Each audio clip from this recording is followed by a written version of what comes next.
The views and opinions expressed here are not intended to malign any religion, ethnic group, club, organization, company, individual, or anyone or anything. This podcast may contain adult language. Audience members' discretion is advised.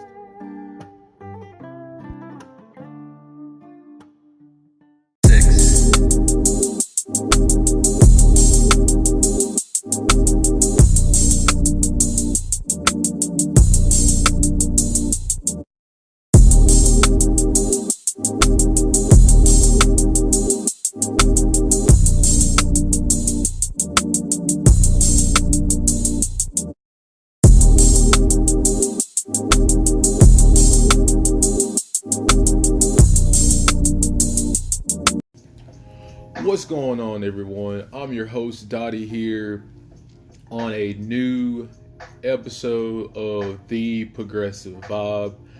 Today is November 17th, 2020. This is season 2, episode 9. Thank you guys for listening and continuing to listen to me and, share my podcast and just showing me love, guys. And I owe that all to you. And I'm just grateful that I have an audience that's not only well informed, but passionate and loving. And honestly, that's what it's going to take to turn this harsh reality that we have right now into a more positive and better reality for everyone. And I just want to show you guys love because you show me love. If you don't follow me on Twitter, I do have a Twitter page. It is Dottie, DODI _ Vibe, VIBE. That is my Twitter handle. That's usually where I'm at when it comes to social media. Sometimes I'm on Facebook, not all the time. But you can find me on Facebook at Dodrick, DODRICK, my legal name. And my last name is King, KING. So yes, you can find me there on Facebook. But yes, guys, I hope you guys have had a great last couple of weeks. I know I haven't talked to you guys in a minute. It's been a minute. But I'm glad to be back. Back in action, back talking to you guys, back spreading the word, spreading the love, spreading the knowledge, and you guys being on that journey with me. I'm really, really appreciative of that. And I hope everybody's families and friends have been doing well. Hope you guys been staying safe out there, continuing to wear your mask. And to transition into my topic for the day, I wanted to read you guys a article from Axios, and it is labeled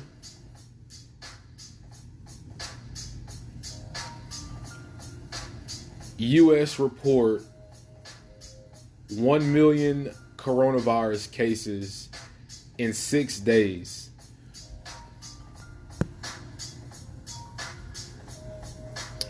This article is wrote by Axios' own Rebecca Falconer, and I wanted to read you guys this article because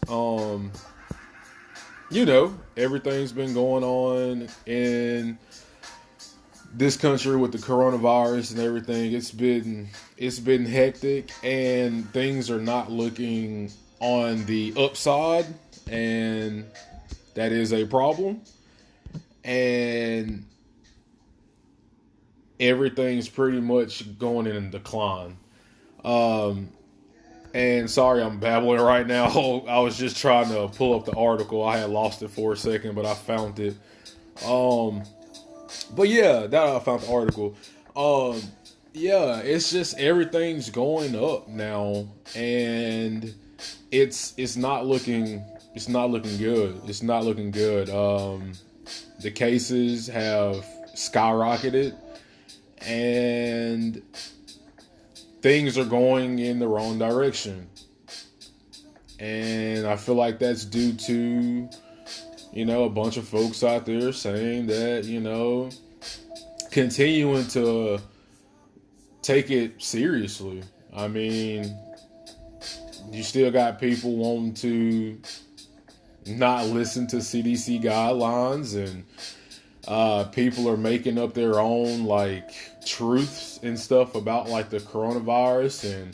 And I've heard stuff about masks don't protect you from it, or it don't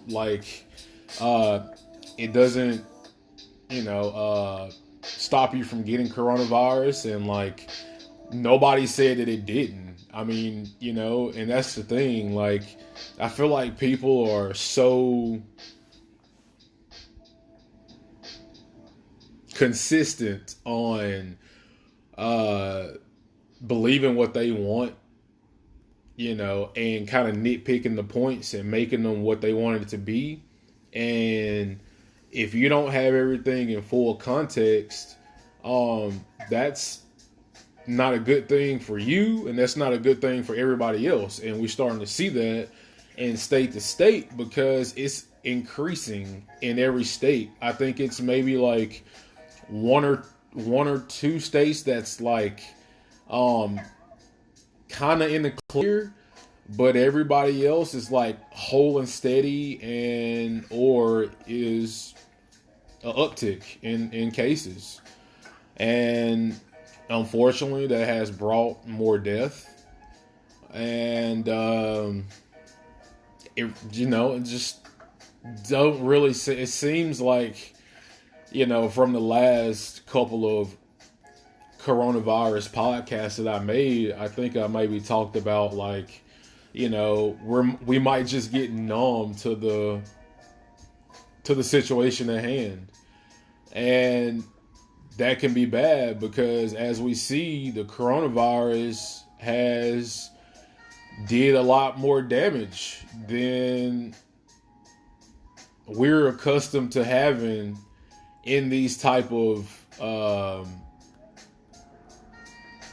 situations when it comes to viruses. I mean, I think that this virus has been Ebola was pretty big and everything. I just think that now the coronavirus, for example, is pointing out a lot of flaws in our system. Not saying that the past viruses and pandemics or anything else in that nature didn't. I'm just saying it's really, really in present today, the coronavirus has really, really pointed out a lot of flaws in our system. As you know, people are struggling out here. Some people have not even received their first stimulus check. And the people who have received their stimulus check, that was in March. And you do the math, we're in mid-November now. I just think that it didn't have to be this way. It didn't have to be this way, but you have so many people out there that says that, they don't want to wear the mask because they can't breathe, or they don't want to wear the mask because it don't protect you from it, or they don't want to wear the mask because apparently it's infringing upon their civil liberties, whatever that means. All this ridiculous crap. And all it is showing is how selfish this country is, honestly, and continues to be. But I'm going to stop. I'm gonna stop ranting, and I'm gonna read you this article again from Axios's Rebecca Faulkner, and it reads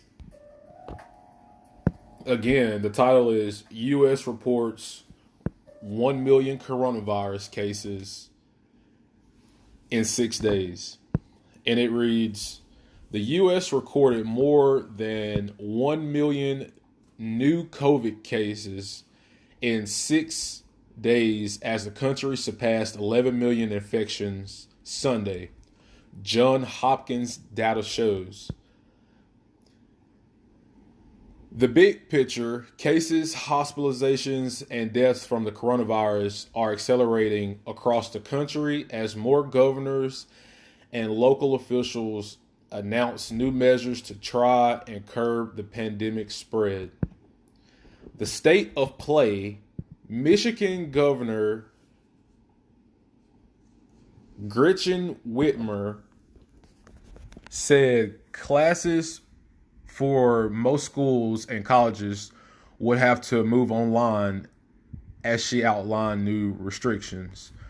Washington Governor Jay Inslee also announced temporary measures Sunday, including social gathering limits.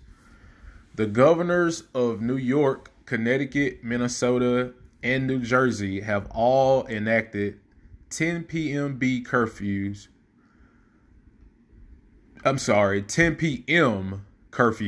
in recent days for bars, restaurants, and gyms. Last week, New Mexico banned in-person services for non-essential businesses. Maryland ordered restaurants to reduce indoor dining capacity to 50%, and Oregon announced indoor restaurant dining must pause and limits to social gatherings.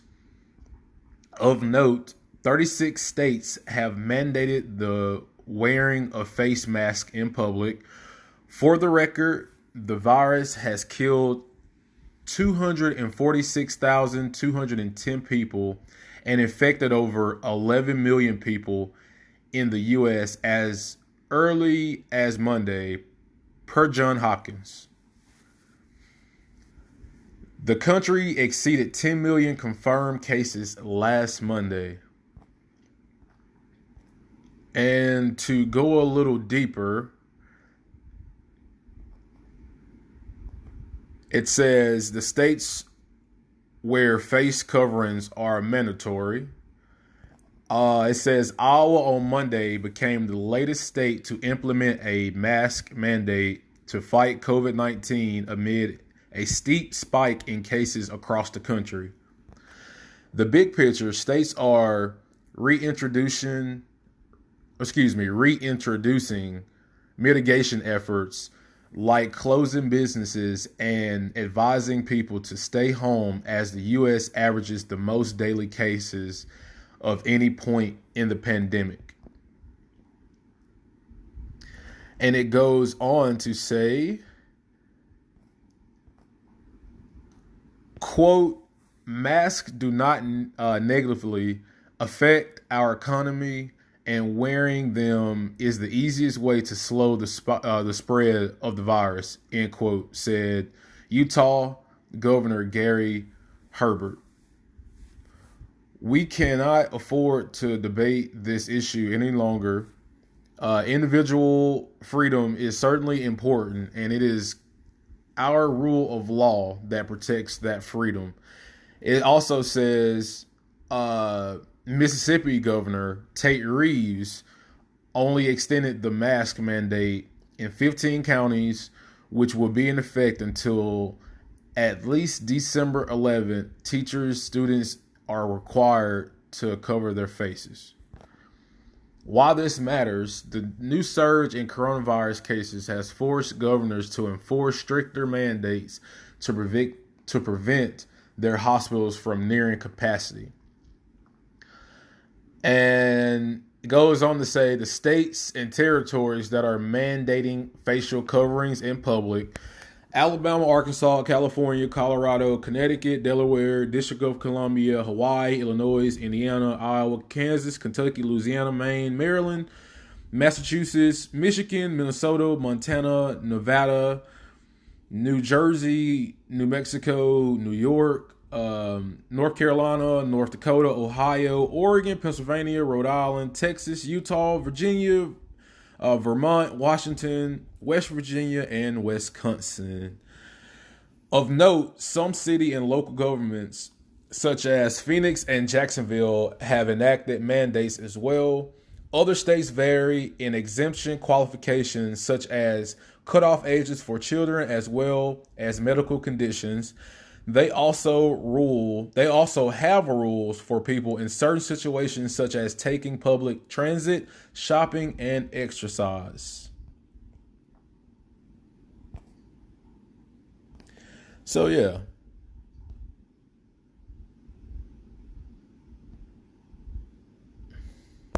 So what that says to me, guys, as I exit out of that, what that says to me is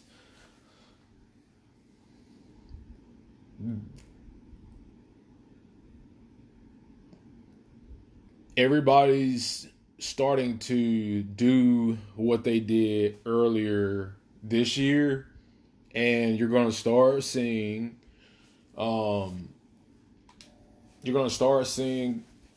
stores close early. You're going to start seeing, as they said in the article, bars closing and restaurants closing because COVID spikes have went back up. And honestly, I'm going to keep it real with you. I've went out and ate in restaurants outside. And I'm definitely at a distance from everybody else that's there. It's hard to eat at a restaurant in general when a transmittable virus is taking the place. It's just, and a bar, it's just so many precautionary measures you can take in a restaurant or a bar that you can use to keep everybody safe in a pandemic, And so I'm honestly supportive of closing down bars and closing down restaurants. Now, before I get chewed out by other folks who says like, well, what are like the small businesses and people who work at these jobs, what are they going to do? Well, what should happen, what Trump should have did is expanded unemployment. He should have did a monthly stimulus to people who are at risk working in these areas. And because honestly, that hazard pay at these jobs weren't enough. They just weren't enough. And it was a step in the right direction. I'm not going to say that it wasn't, because it was. And any little bit's better than nothing at all. But the president should have took it upon himself and seen that this is a pandemic, that this is a global crisis, as much as it is a in-country crisis. I mean, it's a global pandemic. And he had a chance to do the right thing. And I'm not going to put it all on him. I'm going to put it on the other Republicans as well. I'm going to put it on some Democrats. Pelosi should have took that deal when they were at the table at the last go around. I understand that, Pelosi wanted more funding for the nurses and all that, but you got to take what you can get. And I think that her, along with Schumer and the majority of the Democratic Party, I think that they were nervous to give Trump that win, I guess, because that could potentially get him reelected. But I don't necessarily believe that it would have. And I think that she should have took that deal. Because people are out here literally getting evicted from their homes. And if you're going to talk about that, meaning Pelosi, because, and everybody else, honestly, in the Democratic Party, you got to put your money where your mouth is. That's not taking an L. That's not giving a political win to Donald Trump, who has been god-awfully terrible in his 4 years in presidency. That's just my opinion.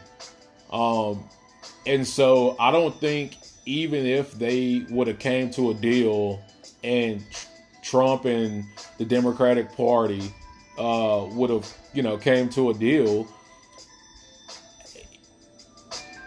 okay, like, I just don't understand, and to me, that's where it gets to be like a game to majority of these politicians, because they don't want to give that other person the satisfaction of a political win. And at this point in time, it's not like that at all. And to me, you shouldn't even be thinking like that. And if you think like that, then you shouldn't be in Congress. And thankfully, it's a bunch of Justice Democrats that's coming in. To me, that's a whole new breed. They're not like your traditional establishment 101 Democratic Party. And they damn sure ain't like the Republican Party at all. I think if we are able to get more AOCs and Rashida Tlaibs and Jamal Bowmans and Cori Bushes and Ilhan Omars and others, and excuse me, and I apologize if I'm missing others, because they are more, which is a good thing. I think we'll be better off as a party, meaning the Democratic Party. I am an independent, but I lean towards the Democratic Party. But I'm not afraid to call the Democratic Party out when need be. Just like I'm going to do with Biden over these next 4 years, Lord say so.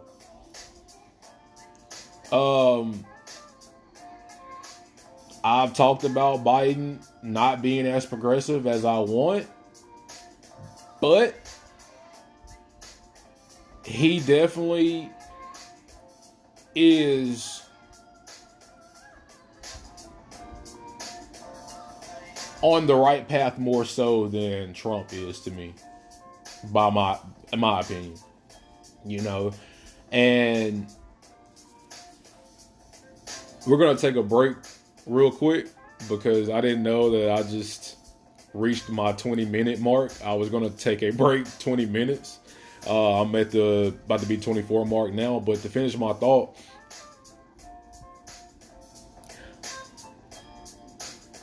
I'm not a Republican. I'm not a Democrat. I'm independent. I make my own decisions when it comes to things that are going to structurally be beneficial in my life and help my family and help my loved ones and friends and people who I don't know. Like, I just feel in my heart that Medicare for all would be beneficial towards everyone. And, I try to cut out that noise about, like, how are you going to pay for, how they're going to pay for it, and taxes going to go up and stuff like that. And we see that, like, Congress pushes through what they want to push through, or at least this Congress in power want to push through what they want to push through, whether that's military budgets, whether that's funding for the police, whether that's corporate bailouts. I don't know. I can go on and on. Giving cuts to the rich. I mean, I don't fall for that okie doke, and I'm not going to fall for that okie doke on the Democratic side. And I was talking about the Republican side, but I'm not going to fall for the same okie doke from the Democratic side, because it is people with bad intentions, or let me say this, not so good intentions on both sides. And maybe the Democratic Party don't want to look at the writing on the wall, at least the majority of the Democratic Party, because they know they just like the Republicans. Corrupt. Or have corrupt intentions. And if it don't align with their pockets, especially their donors, then they're not going to obviously talk about the writing on the wall that everybody's thinking popular. And I mean, Medicare for all is majority by everybody in the country wants it. Increasing the minimum wage, majority of folks want it. Legalizing marijuana, majority of the people want it. Majority of the people, not just Republicans, Democrats, majority of the people in this country want these. The Green New Deal, majority, it's a slim majority, but majority of people want a Green New Deal. And it's not aligning with these politicians, donors' pockets. So thus, these politicians aren't going to be out there vouching for it. Simple as that. And that's on the Democratic side as well as the Republican side. But there's hope, I feel like. There's hope, at least on the Democratic side, in my mind. And those were the progressives that I just named. And yes, I'm all for hearing ideas from the other side, but let's keep it real. If it's not going to be beneficial towards the majority of folks in this country, I ain't really trying to listen to it. And honestly, Biden shouldn't either. All this bipartisanship, what did the Republican Party show you for 4 years? Were you watching Biden? So I just hope that he see the writing on the wall. But anyway, we're going to take a break and we will be back. And I'll just be talking more about it, guys. Stay tuned. What's up, guys? We're back here on The Progressive Vibe with your host, Dottie here. So I want to go ahead and apologize for advance if you guys hear any background noise other than my background music. I think like the lawn service is outside and I think they're cutting the grass. So if you hear anything in the background other than the music, you've been warned. But yeah, anyway, so I'm not going to make this last segment too long. I just kind of wanted to just like go over just a couple of, again, last type of takeaways from, U.S. hitting 1 million COVID cases. To me, it's just really, really showing that people aren't really caring or have gotten numb to trying to abide by the CDC guidelines. And as a result, you can see the uptick in cases and deaths.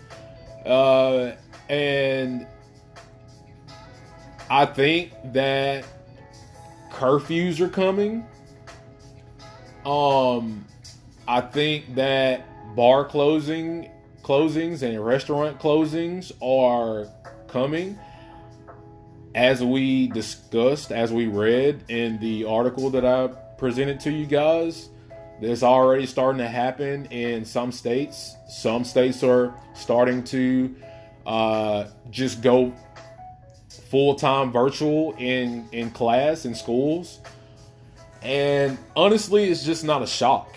It's not a shock because we haven't been doing what the doctors and scientists and professionals in those fields have been asking us to do, because it seems like wearing a mask is just too much to bear. It just seems like it's infringing upon our civil liberties, and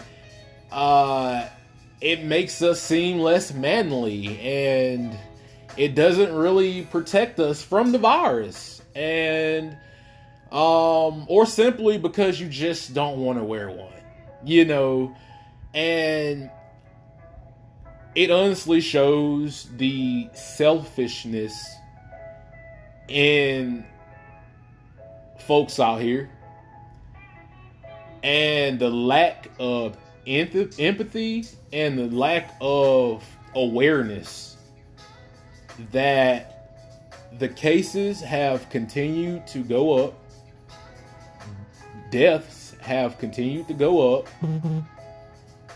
hospital capacity has continued to go up, and we just don't really care because we want to do what we want to do, which is go eat at a restaurant, go drink at a bar. Like you can't get takeout. Like you can't have a drink at your house.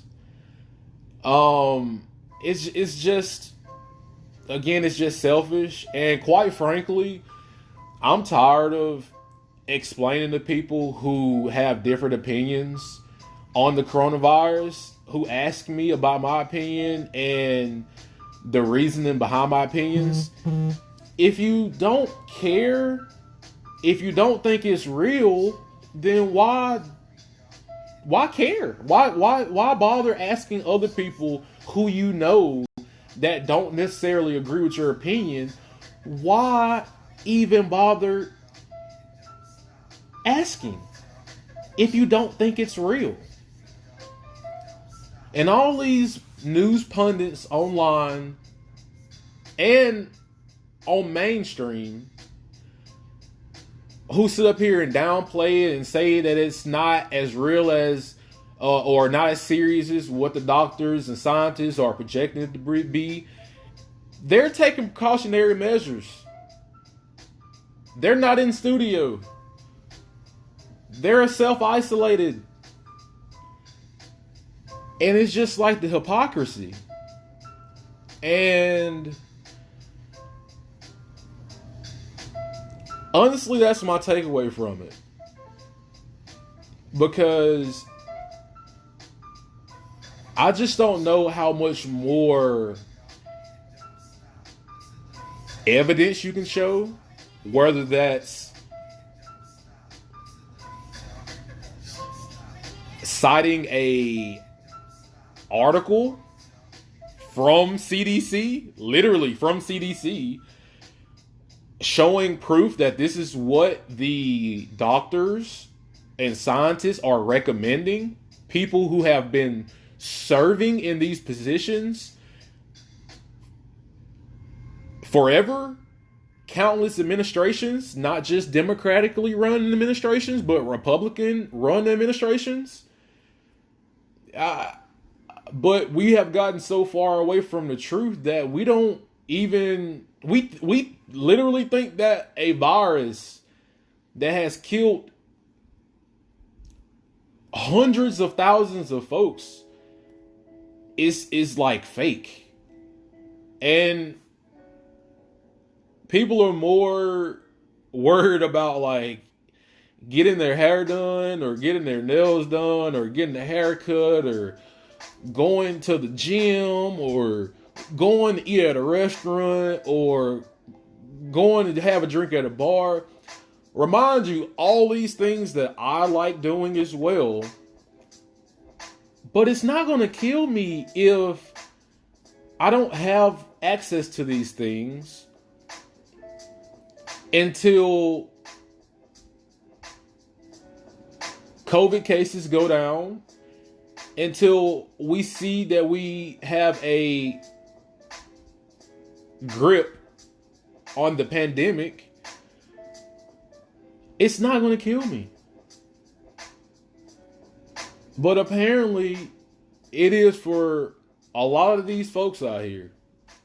And again, some of the reasons that they don't want to wear a mask, and you know, it's honestly mind blowing. It's insane. It really, really is.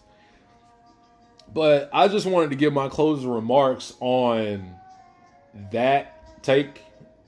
But we're going to come back with the VENTage session. And yeah, I said I wasn't going to make this second segment too long because I pretty much wanted to say everything that I wanted to say in the first segment.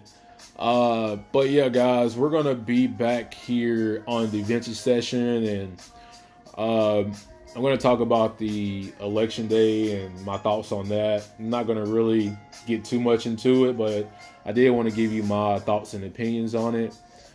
So yeah, guys, stay tuned and we'll be back here with the VENTage session.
What's going on, guys?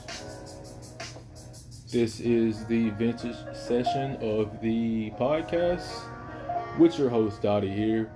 I want to jump right into it. Don't want to really make this too long. I want to give you guys my take on the election day, my thoughts on the election day. As you know, Biden won 306 to what currently has Biden as the president-elect. He is the president-elect. I think they're still counting votes in states, but as of now, Biden has a 306 to 232 lead over Trump. And you know you only have to get to 270 electoral votes to become president. And Biden has well over that mark. Biden was able to flip Wisconsin. He was able to flip Michigan. He was able to flip Pennsylvania. He kept Arizona. He was able to flip Georgia, which is to me the standout of them all. I feel like the writing's on the wall there in Georgia. Georgia also has 2 Senate seats up for grab. Democrats and Republicans have 48 seats apiece in the Senate. Dems were able to flip 2 seats with a net gain of +1. and the Republicans end up flipping one seat.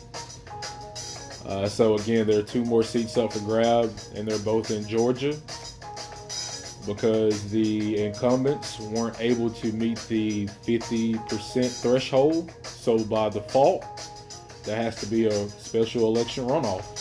And if I'm not mistaken, the runoff is in, I think it's January the 5th, if I'm not mistaken.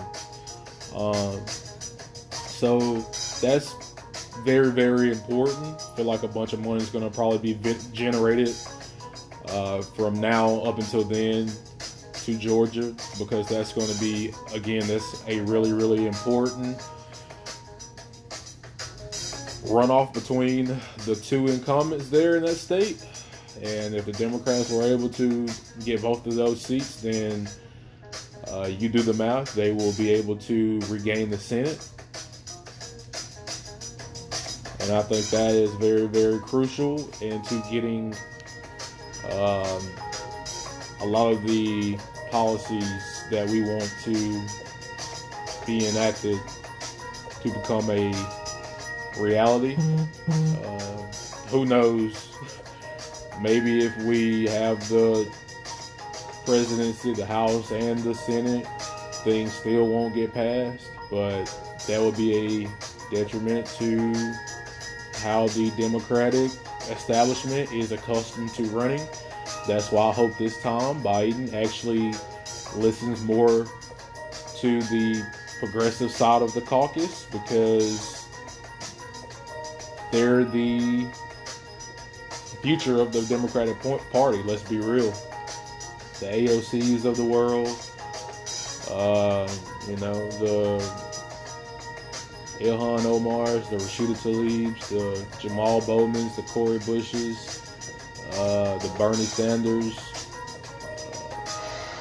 and I know I'm missing a bunch, and I do apologize, but yeah, I feel like that those ideals are very, very popular to the vast majority of Americans that live in this country. No matter if you're a Republican or a Democrat, you can literally go on Google right now and you can see what the policies are, and that they are both very, very popular within their own party. So Biden has a tall task with the coronavirus and everything else, but I'm going to keep hope alive, guys, and I hope that he's able to deliver on these things that the American people are calling for, because I'm going to use my famous quote that I like to use all the time: the writing is on the wall. And shame on the Democratic Party if they aren't able to deliver what their base wants, and honestly, what most people want, like I said previously. I do want to give a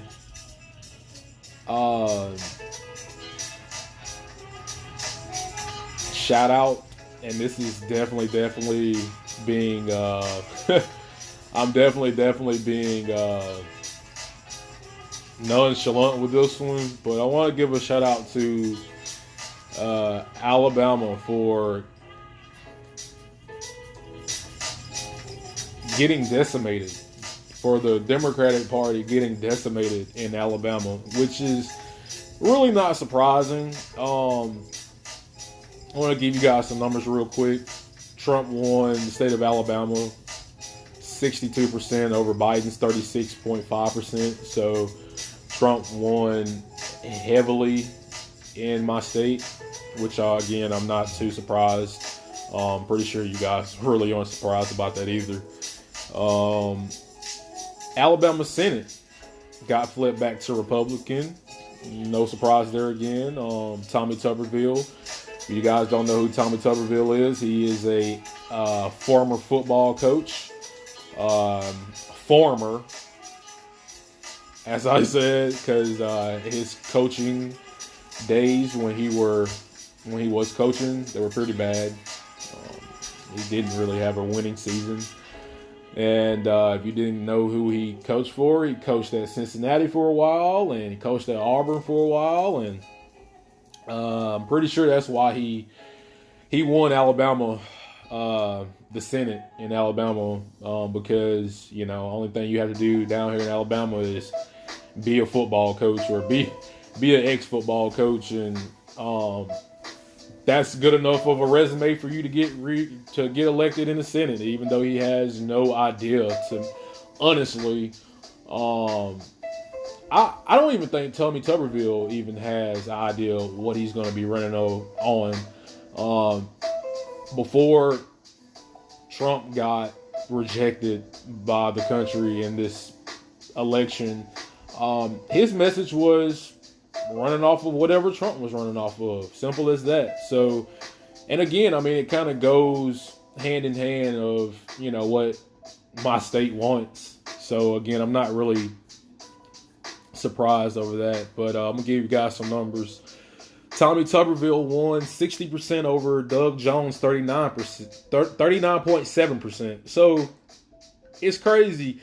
Actually, Doug Jones got more votes in the state of Alabama than Biden did, which is kind of crazy in a way. But I want to end with this right here. Doug Jones said, and again, Doug Jones was a Democrat, and he won this state a few years ago over Roy Jones, barely. And Doug Jones is a Democrat, and Doug Jones is not even close to a Democratic socialist, as kind of what Tommy Tuberville was pointing him out to be, which he is not by any stretch of the imagination. Doug Jones never been a socialist Democrat. Doug Jones said, the Democrats have a problem. That is when Dems focus on doing and campaign, they focus on mainly the candidate and not the district. And that means the Dems do not focus enough to putting boots on the ground in grassroots areas. And this was coming from Doug Jones, a Democrat in Alabama, who is saying to his party, hey, look, guys, you focus way too much on the campaign and not the district, because it doesn't matter, or the candidate. And it doesn't matter. It doesn't matter about the candidate more than it matters about the district, who the candidate's in. And I think that's so telling about how Biden needs to run his presidency, and who he needs to vouch for in these candidates running in these swing states, in these predominantly Republican states as well, like Alabama, like my state, like Alabama. I think, the game plan needs to be shifted to a more cohesive, progressive message that people can rally behind, and it generates enthusiasm. Because if anything we seen during the primaries when Bernie was running up against Biden, when we seen the rallies, let's be real, and Trump even said it, Bernie generates enthusiasm more than any other candidate. And that's just the reality. Because for one, Bernie stuck to his guns. And he has been sticking to his same guns throughout him being a congressman, a senator, and his message resonates to his base, and it resonates to a lot of independent thinkers out there. And again, Bernie is an independent, and he leans towards the Democratic side. But Bernie has and introduces structural policies. He introduces policies that resonates with the independent mind. And of course it's going to resonate with his base, just like Trump policies and stuff that he put forth and his messaging resonates toward his base. It didn't resonate towards independent voters during this election, as we've seen. But Trump got a lot more votes than he did in 2016. And one, because he generated enthusiasm and he had it wasn't a message that I could get and rally towards around, but for the people who seen that stuff, the people who heard his messaging, and the people who liked it, they got behind it, and more people got behind it this year than 4 years ago, and that's telling, and that should be writing on the wall. I'm going to say it again. That should be writing on the wall for the Democrats to rebrand their message, because the same old politics ain't gonna work. It just ain't gonna work, and we're saying that. We're saying that now because more progressives are being elected. And when I say progressives, I mean people who don't go about the same way in traditionally doing politics like the establishment Democratic Party has been accustomed to doing. And that's why they call them the future of the Democratic Party, because it's coming one way or another. And same thing for the opposite side. Republicans like John Kasich and Mitt Romney and other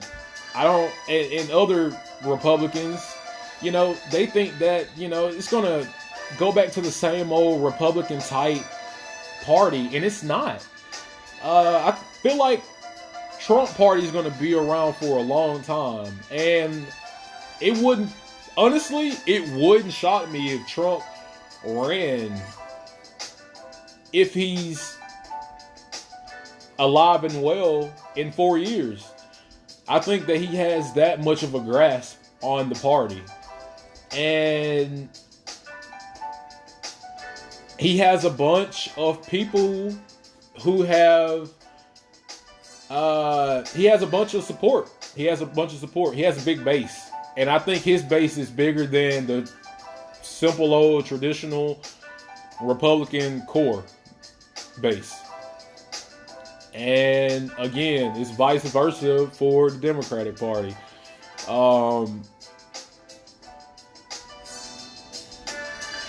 I just think that it's harder for the Democratic Party because it's hard to convey a message like Pelosi, like Schumer. Now, things could change. I don't know. But it's hard for those traditional establishment 101 type Democratic leaders and people who have been serving in the Democratic Party to... It's one thing to say the things, but it's another thing to actually do them and implement them into law. And money influences a lot of what the Democratic side as well as the Republican side, but I'm talking about, my side per se. It's a lot that influences them, money. And I think that until we get money out of politics as a whole anyway, that things won't structurally change for anyone.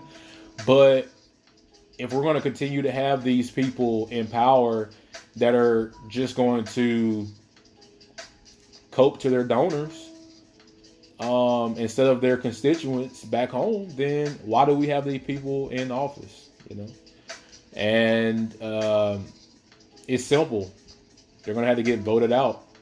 And as Doug Jones said, the Democratic Party is going to have to start rallying behind their districts, be more invested in their districts than they are in their candidates.